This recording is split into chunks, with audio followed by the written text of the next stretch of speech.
ஒரே ஒரு ஊத்தப்ப வேணுங்க. ஒரு நிமிஷங்க, முடிச்சா கேட்டு போங்க. சொல்லுங்க. என்ன பண்றீங்க? ஒரு செம்பு தண்ணி எடுத்துக்கங்க.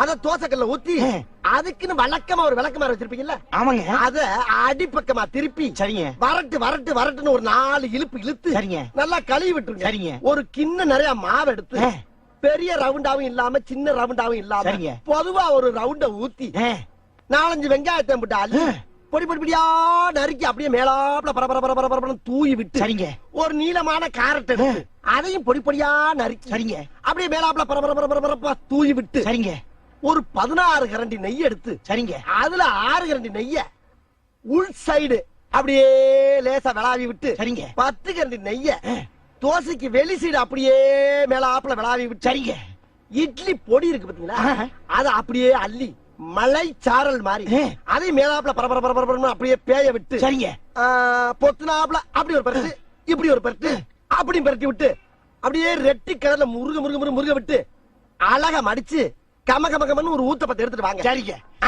அண்ணனுக்கு ஒரு ஊத்தப்ப. அட பிக்காளிப்பழ, அரை மணி நேரமா கதையா சொல்லிருக்கேன். அம்பட்டுக்கும் சரிங்க சரிங்கன்ட்டு ஒரே வார்த்தையில ஊத்தப்பம்னு போயிட்டானே.